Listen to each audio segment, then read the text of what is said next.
मुंशी राम सेवक चांदपुर गांव के एक बड़े रईस थे। रईसों के सभी गुण इनमें भरपूर थे। मानव चरित्र की दुर्बलताएं उनके जीवन का आधार थीं। वह नित्य मुंसिफी कचहरी के हाथे में एक नीम के पेड़ के नीचे कागजों का बस्ता खोल एक टूटी सी चौकी पर बैठे दिखाई देते थे। किसी ने कभी उन्हें किसी इजलास पर कानूनी बहस या मुकदमे की पैरवी करते नहीं देखा, परंतु उन्हें सब लोग मुख्तार साहब कहकर पुकारते थे। चाहे तूफान आए, पानी बरसे, ओले गिरे, पर मुख्तार साहब वहां से टस से मस न होते। जब वह कचहरी चलते तो देहातियों के झुंड उनके साथ हो लेते। चारों ओर से उन पर विश्वास और आदर की दृष्टि पड़ती। सब में प्रसिद्ध था कि उनकी जीभ पर सरस्वती विराजती हैं। इसे वकालत कहो या मुख्तारी, परंतु यह केवल कुल मर्यादा की प्रतिष्ठा का पालन था। आमदनी अधिक न होती थी।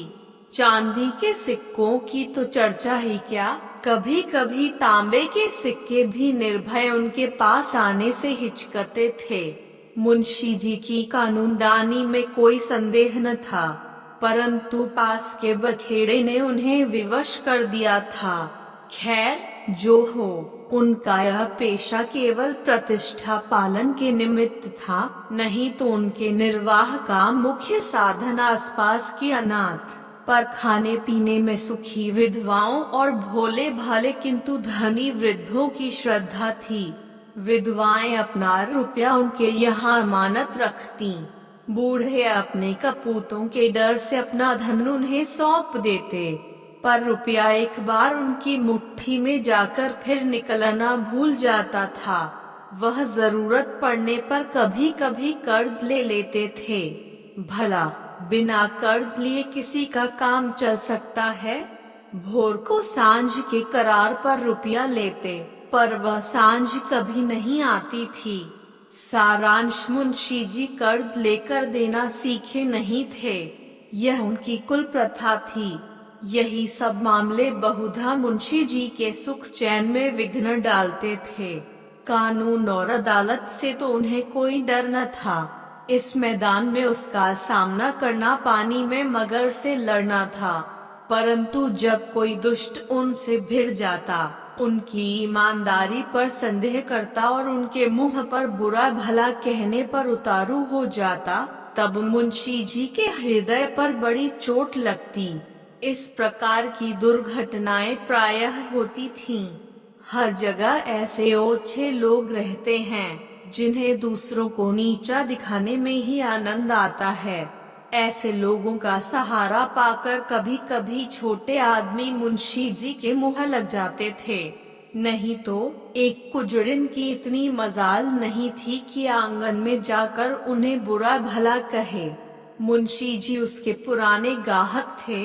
बरसों तक उससे साग भाजी ली थी। यदि दाम न दिया जाए तो कुजड़िन को संतोष करना चाहिए था।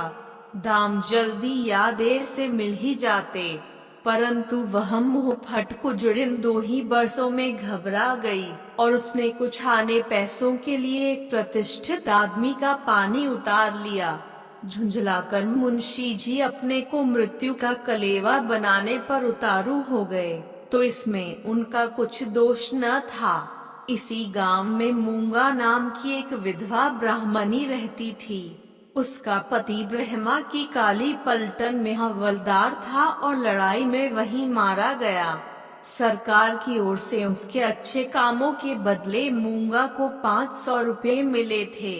विधवा स्त्री, जमाना नाजुक था। बेचारी ने सब रुपए मुंशी राम सेवक को सौंप दिए और महीने महीने थोड़ा थोड़ा उसमें से मांगकर अपना निर्वाह करती रही। मुंशी जी ने यह कर्तव्य कई वर्ष तक तो बड़ी ईमानदारी के साथ पूरा किया, पर जब बूढ़ होने पर भी मूंगा नहीं मरी और मुंशी जी को यह चिंता हुई कि शायद उसमें से आधी रकम भी स्वर्ग यात्रा के लिए नहीं छोड़ना चाहती, तो एक दिन उन्होंने कहा, मूंगा, तुम्हें मरना है या नहीं? साफ साफ कह दो कि मैं अपने मरने की फिक्र करूं। उस दिन मूंगा की आंखें खुलीं, उसकी नींद टूटी। बोली मेरा हिसाब कर दो। हिसाब का चिट्ठा तैयार था। अमानत में अब एक कौड़ी बाकी न थी। मूंगा ने बड़ी कड़ाई से मुंशी जी का हाथ पकड़कर कहा, अभी मेरे 250 रुपए तुमने दबा रखे हैं, मैं एक कौड़ी भी न छोड़ूंगी। परंतु अनाथों का क्रोध पटाखे की आवाज है, जिससे बच्चे डर जाते हैं और असर कुछ नहीं होता। अदालत में उसका कुछ जोर न था, न लिखा पढ़ी थी, न हिसाब किताब। हाँ, पंचायत से कुछ आसरा था। पंचायत बैठी, कई गांव के लोग इकट्ठे हुए।